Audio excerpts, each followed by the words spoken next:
पिछले दिनों एक स्टूडेंट मेरे पास आया, एक नहीं 2-3 दोस्त थे वो साथ आए। अब अपना उन्होंने ऑब्जेक्टिव बयान किया, सर हमने इसमें दाखिला ले लिया एडमिशन में और इसे कर लिया, इस इंस्टीट्यूट में सीख रहे हैं, वो सीख रहे हैं। यार उनके पास टास्क है 2 साल का, वो प्राइवेट इंस्टीट्यूट है, वो सिखा रहे हैं उनको तकरीबन कुछ 6 से 8 सॉफ्टवेयर्स। तो मैंने कहा 1 महीने में कितने सॉफ्टवेयर सिखाएंगे? 2 से 3 महीने। मैंने सवाल ही पैदा नहीं होता कि आपको इतनी जल्दी सिखा दे। सबसे पहले पता है, आप जहाँ भी एडमिशन है ना, सबसे पहले अपनी टीचर का पोर्टफोलियो चेक करें।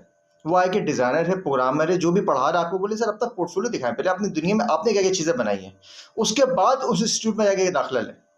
ऐसे रैंडमली किसी भी इंस्टीट्यूट में, यूनिवर्सिटी में दाखिला ना लें। वहाँ की फैकल्टी का पहले पोर्टफोलियो चेक करें। जैसे मैं बोलता हूँ मोहम्मद खान में या मेरा है, तो आप जाएँ बिहेंस पे, गूगल पे आप लिखिए मोहम्मद खान, मेरा पोर्टफोलियो आ जाएगा। आप अंदाज़ा कर लेंगे मैं किस लेवल का डिज़ाइन करता हूँ, किस लेवल का मैं काम करता हूँ, मेरी वेबसाइट किस तरह की है, मेरी दूसरी जो सर्विस है वो किस लेवल की है। तो इसी तरह आप